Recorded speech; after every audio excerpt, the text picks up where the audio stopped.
have not varied their strategy thus far. Keeping CozQ off that Ahri, expect the Cassiopeia once again, but there's the Urgot ban. Okay. There's an adaptation. I like that adaptation because we already spoke about Woolite and his later game positioning in game 1 normally.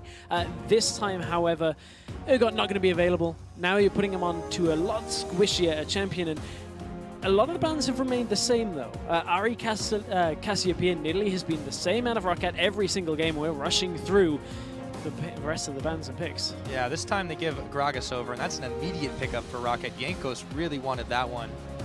So they will get a hold of it. Let's see what the Wolves Academy decide to grab on their side with their 2 pickups. Kirei has yet to have a really massive impact in this series.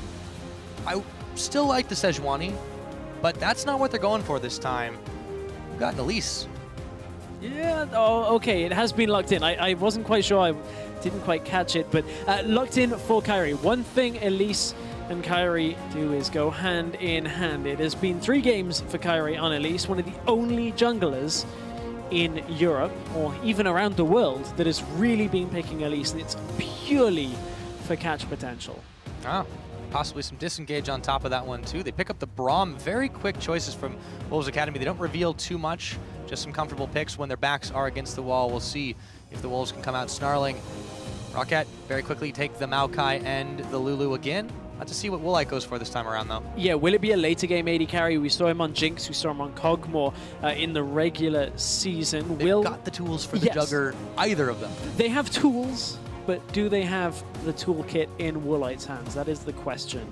Or is he a little bit butterfingers on it today? But at this point, honestly, they could go for a lot here. Wolves Academy, I think, however, are going to focus a lot more heavily on the earlier game. Elise kind of screams that. Sivir now screams that as well. Good mobility on the Wolves Academy. They're looking to build themselves a lead early on, and that's another champion in LeBlanc that's going to get them a lead early on. Question is, what do ROCCAT go for here?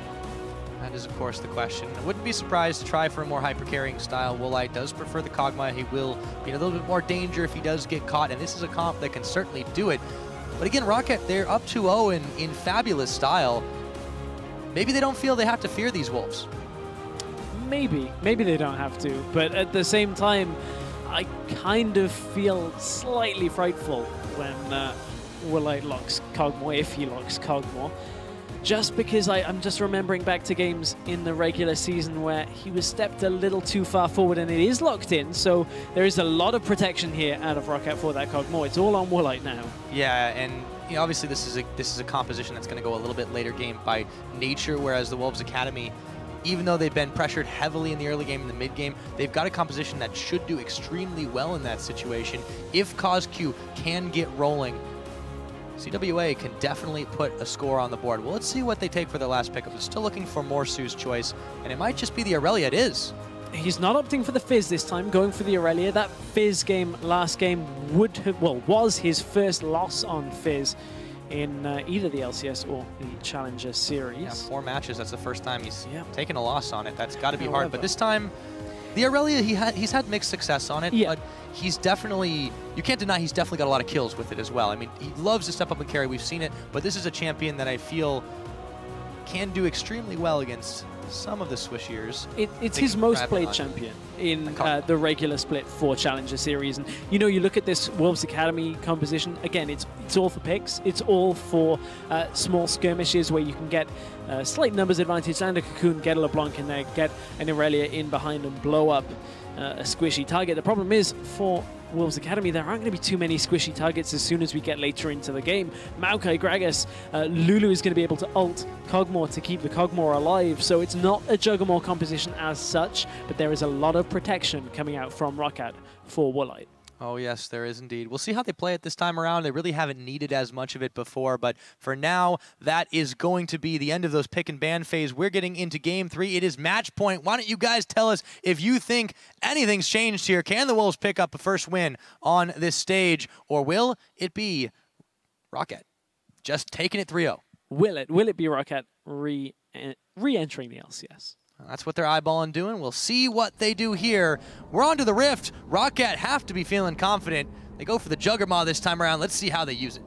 Yeah, it's not quite. Still, I guess you half there. It's like with a Thresh. Yeah, I mean, they're not putting the Lulu in the bottom, but they've still got the Lulu. It's not got the Morg and the Janna and the, maybe, you know, everything else. But there is definitely a lot of appeal. And a Nunu. There's a whole lot of appeal for ROCCAT, and that's going to be very effective at keeping Woolite alive. Will it be undone by Woolite stepping forward, though, is the real question. Morsu and Overpow again top lane, but this time, if we're quiet, the rest of ROCCAT have snuck up to the top side. Morsu might be in for a surprise here if he starts trying to get back to his bush and then finds a Thresh there. I think his game sense. Oh, Sapling's pushed him up into the lane. He's going to look for Woolite, but Vander is there. There's the Blade Surge. Will he get away, however? No summoners used just yet, but he is going to have to take a trip to base. Huge hurt put on him to start this game off. Woolite and Overpow and Vander roving around with the help of Jankos at the back. They're actually asking for help up at the top side here. What are they planning? Still a lot of options out for ROCCAT. And interestingly enough, we've seen kind of the fall-off of these between the tower wards. Now, we know it's been placed. I wonder, ROCCAT kind of want to get, well, they want to get Woolite out of a 2v2 lane against Vizility and Hybrid. So they are looking to try and get themselves in the 2 versus 1 against irelia. However, Wolves Academy are now crossing through the jungle. There's no ward.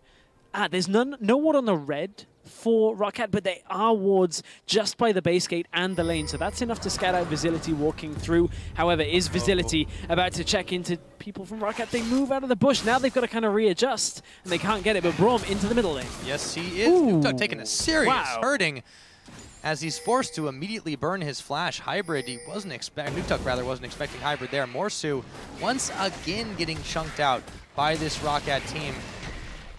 They're just bullying their way through the jungle. This is an insane opening to this game. Elise went to the enemy red. Jankos is on the red side red. We had a gank in the middle lane, an attempted gank in the top side. As I said, crazy things happen when the Wolves Academy get themselves into a lane swap. How will it play out in the end is the question. So we've resulted in no flash on Nukeduck. Morsu's used his teleport. Overpow hasn't yet because he's still going with Jankos and he's on the top side of the map. Vizility's actually pushing forward.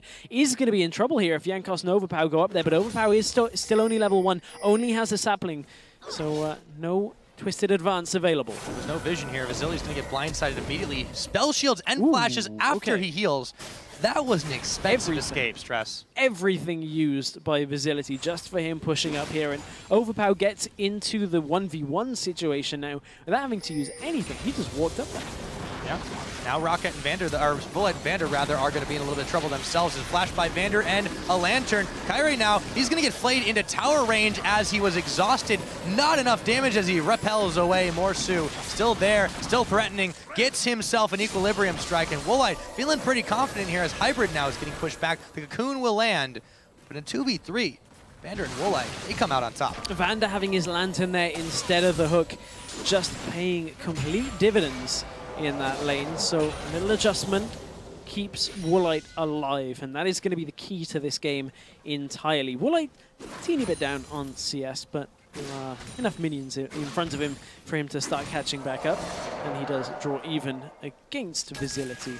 However, the 1v1 for Vizility is okay for him, but at the same time, if he's continuing to push forward, Jankos is going to make himself a nuisance up in that top side.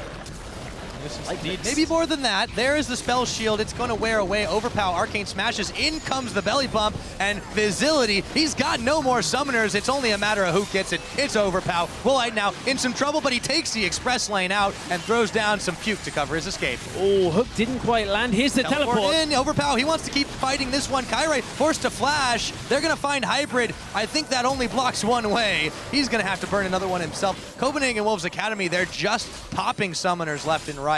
And Overpow gets in there and punishes him. Nearly dies for it, though. Top and bottom is going from bad to worse from the Wolves Academy. Nice Q out from Overpow as he landed in between 3. Really disrupted Wolves from being able to do anything. The only lane right now that is going in favor of the Wolves Academy is this middle lane. And CozQ on LeBlanc, can he get the work done early on? This is the lane matchup we saw in Game 1. 3rd game in a row for the Lulu, but LeBlanc is coming out ahead in CS already. Yeah, Yeah, Nukeduck's going to have a lot of opportunity here with the minions under tower, but still, that is a massive differential to have to deal with. CozQ, he could be the savior for Copenhagen Wolves Academy if he can just get in there and grab those kills. He could be, but it all comes from that first gank out of Braum. They got the flash very early on, put a lot of damage down onto Nukeduck. His flash still a quarter of the way available, so Nukeduck will find himself a little bit of solace as this game goes on and he gets that summoner back available. Woolite has to be careful now. Thresh not with him for a couple of seconds as he goes toward. Hybrid lands the Q, but that is all. Yeah, we did worry a little bit about Woolite and his potential issues with positioning, but Vander has been there to bail him out time and time again, and the trust level between this AD carry and support is just staggeringly good. The hook, it's going to land on a minion. Hybrid leaps out of the way as they spied Jankos rumbling around the corner. Nothing will come of that one, but it does ease some of the pressure off the ROCCAT bot side. Let's see what Kirei now can get done in this middle. Nukeduck still no flash just yet. Not 6 yet either, so does not have his ultimate available to keep himself alive. Kirei, can he get the first all-important catch for the Wolves on this Elise? Well, that might be a very expensive choice of cannon minion, but Jankos is there for the defense. Look at that damage the Gragas is throwing out. Stalker's Blade coming in handy, but he'll walk back into the turret range as he was getting fired upon by CozQ after the fact. I feel somewhat confident saying that Kirei is the only player we've seen play Elise of the entire of the spring split in Europe. Elise just has fallen off almost completely. Not even in the top 2 tiers of jungle picks. There was so much still available for Wolves Academy. However, Kirei now is half health. You cannot go aggressive onto this Maokai at half health on Elise. He will just stand there now that he's level 6 and take all of your damage. He's going to go aggressive. Nothing to drop down from. What goes up must come down. And Kirei does get himself out, but Kirei is having no luck in the beginning of this game. No, and this is why a lot of people aren't really picking Elise up right now. There's limited options you can do, even with the Stalker's Blade trying to get in the enemy's face, but it's just so difficult. Even Nukeduck, as pressured as they were putting on him, he's still able to make his escapes. Now he's level 6. Now he's got his flashback. It's going to be even more difficult. Woolite staying too safe to really get ganked by the spider right here. Yes, Vizility and Hybrid have been doing a decent job at pressuring him back, but he's still picking up even more farm than the Sivir, and you know something's gone wrong in that case. Now we'll see what happens as Jankos moves in onto CozQ. I mean, Sejuani was available, Rek'Sai was available. I mean, if you're looking for early game, Rek'Sai would fit that criteria. Maybe Kirei just doesn't want to play it after playing it in game 1 and having no success on it at all. And Elise just, it doesn't sit right with me. And I know it's obviously player preference, but when you look at the top tier junglers being available and you don't pick it in a game where you could potentially not be in this series anymore, the final potential game here, I mean, you've got to make this Elise work. We're 8 minutes in, it's had no impact. None at all, and this is really the troubling thing for them right now. Really not much up on items over Jankos, but again, of the two of them, I'll take the Gragas any day the later the game goes. Yep. ROCCAT, they're perfectly happy letting the game go this way. They've got a slight gold lead built up in their favor. That's pretty much all off of farming. But Copenhagen Wolves Academy simply can't execute a thing. Nukeduck, forced back, uses his ultimate to try to prevent some of the damage from CozQ, gives himself those extra stats with the wild growth. CozQ still doing quite well here. He's 20 CS up on the Lulu. Kirei still trying to focus and push the advantage where they might have it. Nukeduck, he's got no wild growth now, but he's got a Whimsy. And that'll be enough to get him out of harm's way. Let's see if Kirei can help him push down the tower here.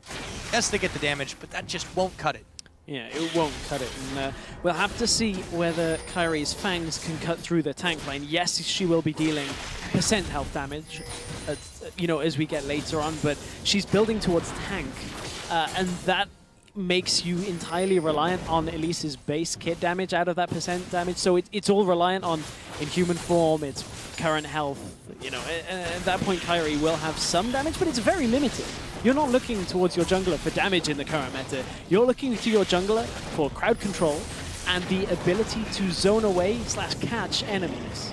Yeah, and that's the strange thing about this Elise pickup. I mean, yes, there was some slight boost. Yes, you're going to be a little bit of a faster spider than you used to, but that hardly merits choosing it over some of these other picks. As you said, it's player preference, but we'll see if this does bite the Copenhagen Wolves in the behind as the longer the game goes on. Meanwhile, down in the bot, bit of a push fest. You do see Kirei sneaking his way through the brushes, but Woolite and Vander are nowhere near being taken down. There's the Lantern after the Winter's Bite did connect. However, the Lantern being down, ooh, top lane gank though. Yeah, Morsu could be in some trouble himself. 2 beefy bruisers. Morsu, he's going to blaze through. Overpow nice taking a lot of damage, and that's going to be Morsu actually picking up a kill there. Got to be careful when you corner an irelia. Morsu will be happy with that one. He will be happy with that one. Picks up a kill in a 1 versus 2. That's why Morsu likes to play these carry top laners. A lot of damage in the mid lane, but bottom. Might be in the bottom as well. Vander gets blown up just like that. The Wolves Academy have kicked it into high gear as they pick themselves up another kill, this time in the bottom side. So Kirei, he does good work there, but let's see if they can keep it up. That's what Elise can do. You land the cocoon, you chain the crowd control on one single target, and you get a good amount of damage out. Kirei goes aggressive, goes in towards the tower, but I don't think now he's low. This. Yeah, he's going to flash the auto attack after Woolite flashes. There was no follow-up from the bottom lane of the Wolves here, and it just seemed like Kirei went on a suicide mission, fed the kill over to Woolite. That's absolutely atrocious after what just happened. I mean, they get the teleport out of Overpow. That's a slight factor, but it's not worth the death at this point. Morsu is able now to push the top lane turret, so he should get some good damage down, but middle lane, again, they're turning their focus to Nukeduck. Yep, CozQ already a little bit too low to really take anything out of it. Hybrid, though, he's being ganged up on by Jankos, Vander, and Nukeduck have to burn his own flash. Should be able to push in this middle or possibly start looking at that dragon. ROCCAT, though, still not interested in taking anything. They don't have a guaranteed grab of just yet. Sorcerer's Boots out for Kirei. So again, wanting a little bit of damage coming from the Elise. And I'm not counting the Elise out right now. I mean, there is still utility there. So we have to watch what Kirei does as this game goes further and further on. But CozQ has himself a CS lead in the middle lane. Again, I don't think Nukeduck will be too worried about that. It's been fairly similar the last 2 games, and Nukeduck overall has had a much greater presence in the game, just from being able to, you know, deal damage, keep people alive. That's his real role here. You don't exactly have to win lane hard as a Lulu, do you? Exactly. No, you don't. You just have to not lose lane really hard is the other half of it. But Vander aggroes the dragon for the Wolves Academy, but I don't know whether Kirei and Hybrid really want this. Although Jankos is recalling topside. Overpow, they know there's no teleport, so this is a good dragon out for the Wolves Academy. Yeah, they've got a nice timing window. No response really able to come from ROCCAT. So Copenhagen Wolves Academy will snatch that one up. They teleport back. Morsu rather teleports back up to the top side. Make sure the minions don't go too hard on that one. So the Wolves do get a little bit back here. They're keeping fairly even in the gold game. That extra stat boost they get from Dragon #1 will certainly help them out. Let's see what they can do with it. Yes, it's going to help them out. Also, just getting dragons against a later game scaling team allows you to kind of push back ROCCAT's ability to, you know, draw Wolves Academy into a late game fight. You don't let ROCCAT quickly get to a 4-dragon situation where the Wolves Academy have to push themselves in towards the dragon pit. So it buys them a little more time later into the game. It's going to help them with the damage overall. So Wolves Academy, this is a lot stronger than they've been in the last couple of games. This is Wolves Academy playing their own game. And playing to the composition that they do have. They can certainly run away with the mid-game if they start getting picks and picks and picks, but they need to be able to make those plays, and ROCCAT, they're happy to take this one very late if they're allowed to. Again, though, mid and top are ahead for Wolves Academy, so they're in a decent situation when you look at that. And there's some scaling on their side, too. They've got an Irelia that, you know, can get out of control if it's allowed. Yes, if it's allowed. And so can LeBlanc. Now forced to flash out in the middle lane. And yeah, LeBlanc. There's still a lot on the Wolves Academy team that is going to be able to compete with ROCCAT for a very long time still. I don't think the timing window is going to shut, especially when Wolves Academy are starting to push turrets like this. This is what they need to do to push ROCCAT further back into their own base. Yeah, this is already far better than it was last time around, but we'll see if ROCCAT try the same old tricks. Jankos comes on in, knocks Hybrid away, or Hybrid rather hops away after explosive cast was already spent. There comes Glacial Fissure, but it just splits the uprights, and Woolite, he gets the Lantern back to safety. Jankos is able to walk it out on his own 2 feet. And the dive was not too unsafe from ROCCAT. Unsuccessful, however. Now we're going to look to even the tower difference between the two. Should be able to get it with 3 people here, but Elise is heading topside. Overpow does have a sapling there, but if Morsu and Elise can get onto Overpow, oh, that turret's still pretty healthy here. A lot of minion clear. No minions left. You do not want to dive a Maokai that has his ultimate not quite available, actually. So, I mean, next minion wave, we'll see where the Kirei goes for it, but he is backing away. Yeah, a bit of a mistiming there. Yeah. Kirei, and again, not enough minions for Morsu to really do that, but you do see now Overpow's backing away. He can maybe get this on a second win just of his own accord. Still, 1-to-1 in turrets, very close in the gold game. A mere 200 gold separating these teams. Yes, and as that top tower is about to fall, that's just about to get inverted. So at this point, now it's the Wolves Academy with a slight lead. Vander's up in this top side, though, does hook in Morsu. He runs straight into the hook, and the box is down exhaust. They are committing fully to sending him back to the fountain, and it's Woolite who picks up his second kill. The Kog'Maw starting on a roll here. This could be trouble. Something that ROCCAT have done very well is anytime they give Morsu something, they take from him as well. They make sure that, okay, you can get a turret, we'll kind of put the brakes on Morsu's train. He is still ahead on CS, got a kill, got a tower, doing a decent job here. Woolite's pushed up, does have Thresh still with him there as well, but they don't really need to force this turret right now. No, and they definitely shouldn't with the likes of CozQ and Kirei moving up to the top side, so the rest of the Wolves will gather up in that side of the map, but ROCCAT have already bailed out, and there really is no need to continue pressing forward. The Woolite's going to just try to clear away the mini waves, but there's an unprotected mid turret here that ROCCAT is looking at hungrily. They are a little bit hungry for some Wolves, but at this point, ROCCAT can't really force too much.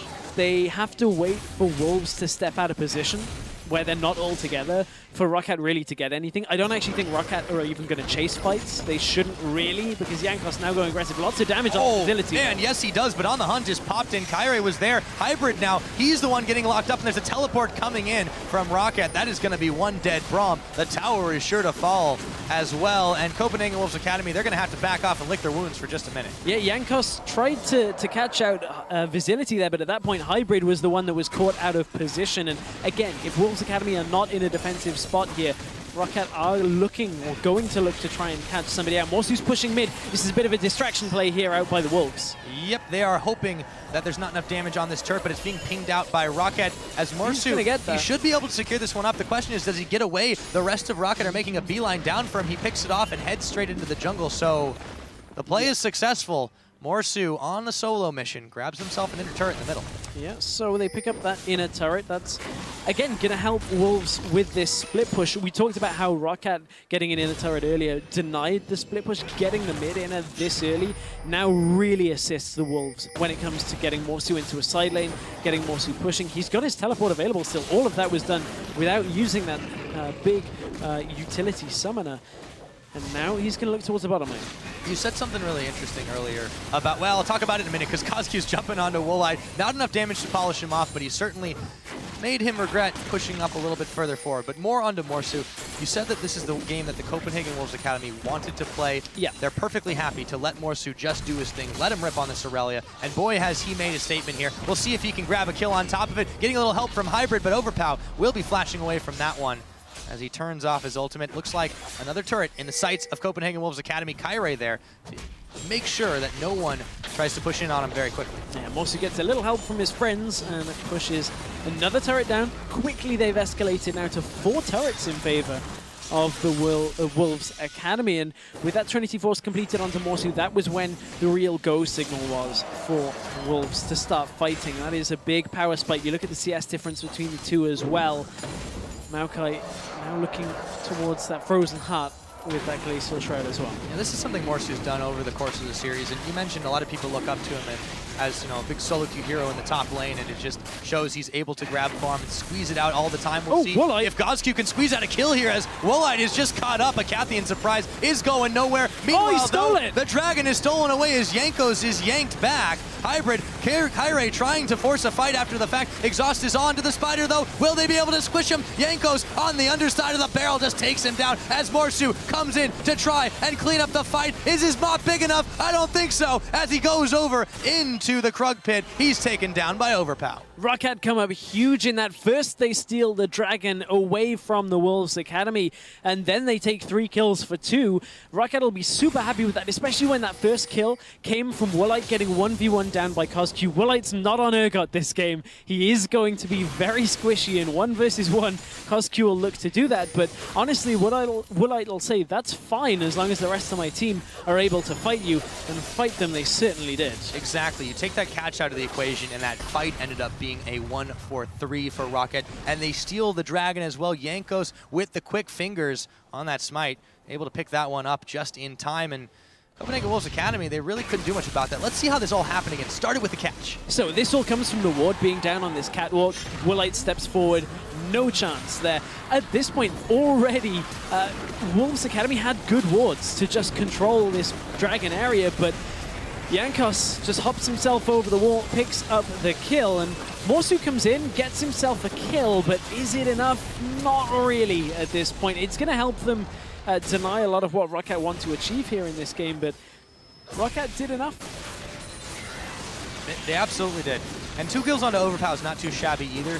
He'll get up to his item spike even quicker now, 3 and 1 and 1 on the tree. Now ROCCAT pushing in this middle turret. It's been a long time coming, but they will grab that one closer to evening up the score. Morsu's still pushing on the side, but I don't think he'll be able to deal with Overpow as easily as he was before. And at this point, you look at the item prioritization here out of ROCCAT. Double Righteous Glory so far. And now what that says to Wolves Academy is you have no real solid disengage. You don't have a Janna. You don't have anything. All you're relying on is Braum and Sivir to get yourself out of a fight. We're just going to go double Righteous Glory, get ourselves on top of you, and make sure that you can never run away from us. Overpow's going to go in. They still have those Righteous Glories up. But they've hooked in Hybrid already and taken him down. You could see the Wolves. Here we go. They're still hungry for the turrets, but ROCCAT, there go the Righteous Glories. They just want to chase him down. One already popped, waiting for the second one, and it looks like after On the Hunt, Copenhagen Wolves Academy do manage to make it out, but they're one support the poorer right now, and they're not quite out yet. Kirei, explosive cast, surrounded by enemies. He's gonna go up, but will he come down anytime now? Yes, he will. And Overpow smashes him to the ground. Itsy bitsy spider went up the water spout. Down comes the grog and stamps the spider out, because that was just Kirei taking the wrong path home there from that one, because ROCCAT right now are in full control once again. They have themselves the lead. Yes, Copenhagen Wolves have got themselves some towers and some objectives around the map, but ROCCAT again, they've put Wolves Academy on the back foot. Yeah, this is ROCCAT just saying, we absolutely want our LCS spot. You are going to have to fight us tooth and nail and claw for it. At Copenhagen Wolves Academy, they're just not able to do it, but look at what they're trying to do now. They're trying to put more damage onto Kirei. Yeah. I'm not sure I agree with this. The Haunting guys, he needs to be tankier. It's not even, he just got blown up. It's not even the Haunting guys. I mean, that Ruby Crystal that we saw, I thought, okay, that's going towards Cinderhulk. Take a look. That is blue. Oh, wow. That is a Magus enchant on a Stalker's blade. I completely missed that. It just looks green. But it is you blue. It's the Magus. But yeah, they're exactly. Going that's where it went into, and they're just going full glass cannon here. They're saying, if we can't blow you up, this game's already done. Yeah, at this point, they're just daring now Copenhagen Wolves Academy to try and move in on the Baron. They know that Morsu's there, but he's not got a smite. This shouldn't be too difficult for them to lock it up, and it isn't. Jankos secures his team. The Baron, Copenhagen Wolves Academy. I mean, that makes perfect sense that he was getting popped quite so quickly that way that is. Now they can push with the Baron-empowered minions. Copenhagen Wolves Academy, they're running out of options here, and they're in serious danger of being swept under. Again, you remove the possibility of LeBlanc coming in through the side, irelia teleporting in behind. Now that you've got that Baron buff, Morsu can't really do too much. If you try and split push against a team that have Baron, you'd better have a very open objective that you're trying to get, otherwise you'll lose far too much the other side of the map. Blade of the Rune King has been completed on irelia, so not even opting for the Randuin's, not opting for the Zephyr that we've seen out of Morsu or other irelia players, which is a fairly glass cannon build. This one is purely to try and deal with higher health targets, try and chunk through a lot of what is being bestowed onto Woolite. Is it going to be enough? One ultimate says, hey, we know you're there. Why face check?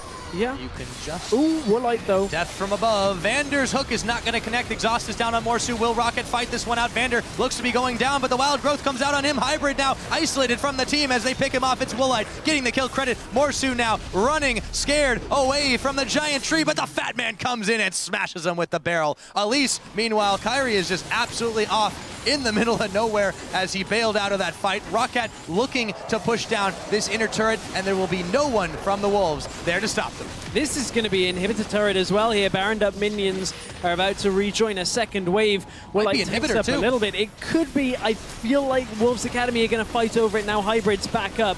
Morsu's still not available. ROCCAT, I wouldn't even call it overstaying here. They're so high on health that it is going to be an inhibitor here as well. Wolves Academy just do not have the damage to fight this. And they hesitated for just a moment. CozQ trying to aim a few parting shots, but it just tickled this ROCCAT team. Now they can easily rotate up, take this inner turret, I should say, on the top side, baroning up these minions. There is no response just yet. The Dragon's now live. ROCCAT can sweep around the map and do whatever they want this game. Regardless of what Copenhagen Wolves Academy have tried to do, this game has been identical to the last and to the first of this series.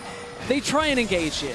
Woolite is not quite out of position. He's in a vulnerable spot at first. He kites back. Vander chunks or just takes all of the aggro here to begin this fight. And look at the low health bars on Wolves Academy. There has been almost no focus out of ROCCAT in that fight. They've just said, hey, he's right next to me. I'm just going to put damage down onto him. And everybody's half health. Morsu gets dropped at the end of that fight as well. And they just have no survivability on Wolves Academy. Nukeduck now 1v3. Can he get him out? Not for long. The rest of his team was there. And immediately, Copenhagen Wolves Academy 180 out of that one. But look at this chase here. Vander's got a catch on Hybrid. They can turn their attention to that. Woolite a little bit further behind this time around. Maybe he could get caught by Kirei, but the rest of the team is not going to be anywhere near there in time. Rappel up, trying to pick off Woolite. He goes in. That might be the consolation prize, but he doesn't get it. The Caterpillar is stronger than the Spider. And ROCCAT are just running away with this game, Stress. It's the full AP Elise, or may as well be, can't 1v1 the squishiest member on ROCCAT. How do you expect to win this game? ROCCAT, they're going to push in for a second inhibitor turret. Morsu is split pushing, but there goes Overpow. He's TPing back. Morsu just can't get anything done. No, he nearly was able to pick another tower off, but that was just all there was to it with the teleport in. Overpow saves that day. Particularly, they grab another inhibitor here. ROCCAT running away with this game. You said it, and I'll say it again. It's turning into another identical match of the last one. Yes, Copenhagen Wolves Academy had a better early game this time around. They were taking turrets, but it just wasn't enough. And now ROCCAT looking to extend it even further here. Another dragon to their name will give them a few more extra stats to knock those down. And ROCCAT have not even broken a sweat in this series. There has been little to no competition for ROCCAT in here, and I'm not going to overstate that, you know, when people say how good ROCCAT can be, this has just been ROCCAT just playing the game. This is the basics. This is nothing more than ROCCAT playing as a team. Nukeduck gets cut out, the rest of the team are here already. Yeah, you know, we talked a lot about this while we were prepping for this matchup, Stress, that ROCCAT is a team that, yes, if anything else, they have the basics down. And Copenhagen Wolves Academy, you would think almost any team that can get to this level of play in the Challenger Series has that, but they just don't always. You see them making these mistakes in champ select, in positioning, in just falling further behind and not grabbing enough, and they do it again. But let's see if they can get work done in this mid. They are looking to pick off some targets. Woolite, have his health gone. Oh, but CozQ is in trouble. Yep. Doesn't matter if you got two LeBlancs, we'll take them both, says Nukeduck. Yeah, Woolite did get chunked a little bit at first. CozQ didn't look like he hit, but another Q followed up. I mean, this is a team that is used to playing the top teams in Europe again and again every week for the last year and a half, 2 years, against a team that are fairly new. When you look at things, this was a team that they said to themselves, we're going to play a lot of Dutch lands, a lot of smaller events, and they found themselves here. They haven't really got the foundation behind them, and it has shown in this series. ROCCAT have just looked so comfortable, and now they're on to the Nexus turrets. Yes, they are. We'll see, though, if Copenhagen Wolves Academy, regardless of what happens today, Stress, what they can take out of this one, but we'll talk about that in just a minute because their time may be running out here. Nexus turrets being fired down. One's already at half his health as fast as the lasers are going. Jankos puts himself in the front. The Wolves are still starting to melt pretty fast. Overpow tags in for this one, and he picks up a kill. Morsu's down. Woolite staying alive just barely through the Blade of the Rune King. Now it is CozQ that goes down. A second Nexus turret's fired down. ROCCAT in 29 minutes. Once again, they've made the statement, and they will rejoin the LCS in the summer.